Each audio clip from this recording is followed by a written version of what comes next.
안녕하세요. 중국어로 가는 한문의 저자 김동렬입니다. 이번 강의는 219강이고요. 218강에 이어서 벼화의 기본을 두고 파생된 글자들을 배워보도록 하겠습니다. 벼화는 우리가 앞에 강의에서 설명을 드렸기 때문에 생략을 하고 넘어가도록 하겠습니다. 첫 번째 글자는 올라타다 승, 그리고 두 번째 글자는 남따잉입니다.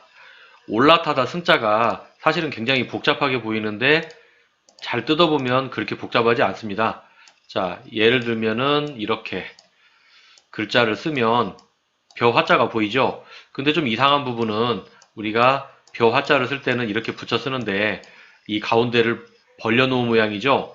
우리가 앞에서도 여러 번 봤지만 나무 목자의 경우도 원래는 이렇게 쓰지만 어떤 글자가 안으로 들어갈 때는 이 안쪽을 비워서 예를 들면 이렇게 묵다속 또는 선을 하나 더 그으면 뭐 동쪽동 이런 글자가 들어가는데요. 여기서도 벼 화자의 가운데 모양을 가운데를 벌리고 그 안에 뭔가를 넣은 모양입니다. 우리가 예전에 5강에서 배운 적이 있습니다. 비수비. 비수비자는 원래 어원은 서 있는 사람이 그 어원이라고 말씀을 드렸었는데요. 자, 삐쪽한 모양인데 비수의 모양이 삐쪽한 모양이어서 비슷해서 비수나 또는 삐쪽한 모양의 숟가락의 의미를 갖는다고 말씀을 드렸고요. 한문에서 이게 들어가면 뭐 삐쪽하거나 날카롭거나 손으로 가리키거나 서 있는 사람 또는 숟가락 때문에 숟가락의 의미 때문에 먹는다. 여러 가지로 해석되는 글자입니다. 자, 그렇게 생각을 하고 다시 앞쪽으로 와서 이 글자 안에 보면 방금 전에 우리가 설명드렸던 비수비가 보이죠? 그런데 여기에서는 비수를 의미하는 게 아니고요. 벼 화자 모양 양쪽에 무언가 두 개가 올라탄 모양으로 보이죠?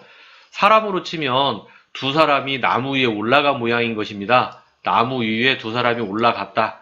그래서 올라타다. 그리고 그 나머지 부분만 본다면 어떤 글자다? 벼 화자다. 그래서 올라타다, 승이다. 우리가 생활 속에서는 탑승 또는 승객 이런 단어를 볼 수 있습니다. 그리고 아래쪽 같은 경우에는 남따잉인데요. 자, 올라타다 승자. 승자가 세월이 지나면서 잉으로 바뀐 것입니다. 그러니까 이 부분만 본다면 의미 무엇이다? 잉이다. 나머지 부분은 칼 도자로 보이는데요. 자, 이렇게. 이 부분은 올라타지 못하고 옆에 대기하고 있는 거죠. 올라타지 못하고 서 있는 두 사람. 그 사람은 어떻다? 올라타지 못하고 남아있는 사람이죠. 그래서 남따잉. 그래서 우리가 생활 속에서는 과잉. 과잉이란 건 뭔가 지나친다는 거죠. 뭐뭇을 하고도 남는다. 너무 심하다. 과잉. 자, 잉여금이라는 것은 돈을 쓰고 남아서 남겨놓은 돈을 잉여금이라고 그러죠.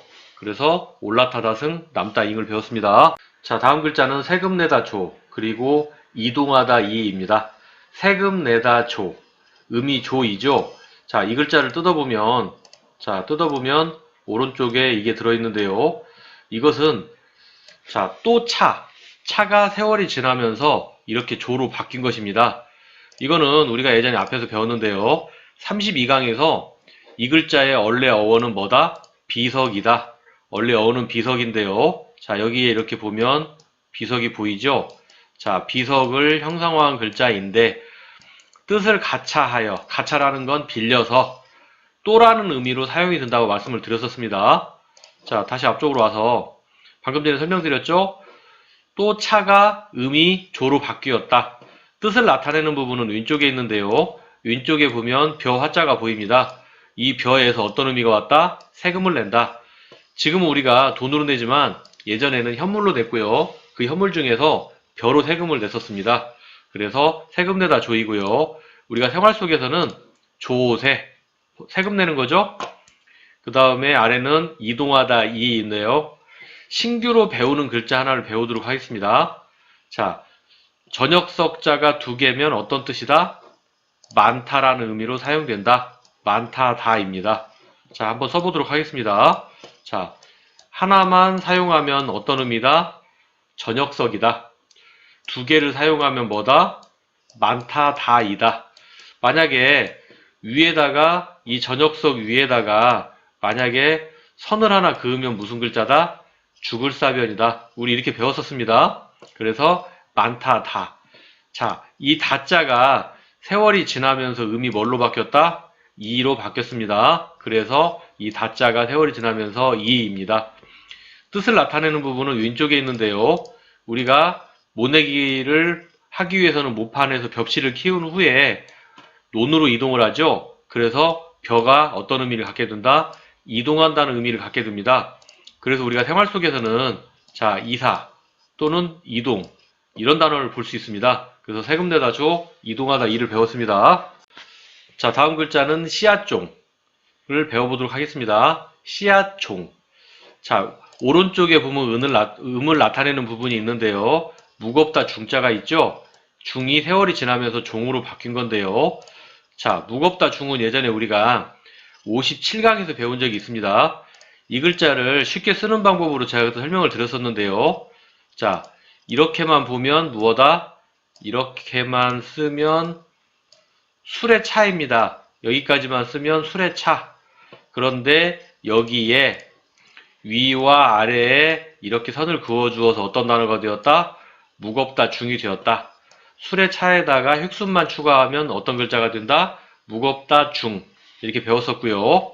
자, 그래서 다시 앞쪽으로 가보면 세월이 지나면서 무겁다 중의 음이 뭘로 바뀌었다? 중이 종으로 바뀌었다. 그래서 이 글자의 음은 무엇다? 종이다. 뜻을 나타내는 부분은 왼쪽에 있는데요. 뜻을 나타내는 부분 왼쪽에는 벼화가 있습니다. 벼에서 어떤 의미가 왔냐면 씨앗의 의미가 온 것입니다. 그래서 씨앗종이고요. 자, 이 글자에는 간체자가 있는데요. 한글에서는 중과 종이 엄연히 발음이 다르지만 중국 사람들은 쫑 하고 쫑 해서 중이나 종이나 우리가 구분하는 음과는 다르게 중국 사람들 발음에서는 쫑으로 같습니다. 그래서 음을 사용할 때 간체자로서 가운데 중을 넣게 되는데요. 여기에 보면 우리가 예전에 배웠던 가운데 중자가 있습니다. 그래서 앞으로 다시 가서 보면 간체에 어떤 것을 넣었다? 그렇습니다. 가운데 중자를 간체로 사용을 하였습니다. 우리가 생활 속에서는 종자, 종류 이런 단어가 있습니다. 그래서 여기서 씨앗 종을 배웠습니다. 그래서 우리가 219강에서 벼화의 기본을 두고 파생된 글자 5자를 배웠습니다.